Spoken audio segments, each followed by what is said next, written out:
themselves, most people had given up on the hope of getting another round of fiscal stimulus in the US before the election. Ourselves, most of the big major economists out there had sort of punted the next round of fiscal stimulus into the first quarter of next year anyway.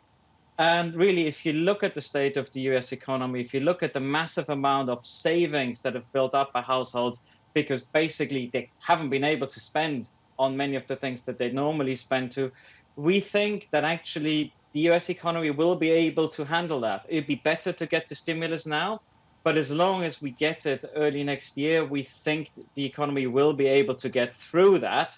But clearly, that's the major risk, right? That's the one to watch. If we are wrong with that and the economy is in a more fragile state, that is what gives you the big downside risk. But on balance, we think we can live with the stimulus being delayed into early next year. And it looks like both sides, whether it's Biden or it's Trump, are basically intending to give us another round of stimulus. The details will vary, but if everyone sort of wants to be getting another round through, they just want their own name to be on it. Right, that's interesting, and that's a bit of a contrast, Patrik, and Mike Tanvi joining in this conversation from what we heard the IMF chief say earlier, essentially highlight that the sooner the better is on fiscal support. That's the story forward, and also the fact that one should not pull the plug on stimulus support at a time when the economy is showing early signs of recovery. And so I want to understand from your perspective, what does this mean for investment opportunities in and around this recovery curve?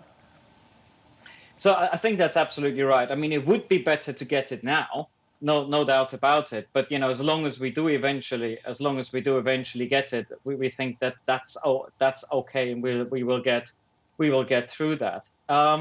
In terms of investment opportunities, like I said, over the next month, 2 months, there's clearly a lot of risks out there, which means we've reduced risk, reduced the size of positioning across our portfolio somewhat, but we haven't really changed the direction. And the direction for us is still dominated by the fact, look, we are through the recession, we are into the next economic cycle. The general direction for markets and economies should be upwards.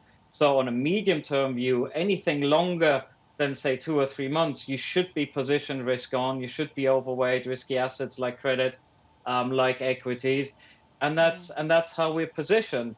I think where a lot of this noise comes in is that it is hard to take a very clear bet in terms of cyclical defensive value growth. Sure. So those rotations that everyone's talking about, they will come, but the timing is very uncertain among this political noise. So we're keeping it more balanced at the moment.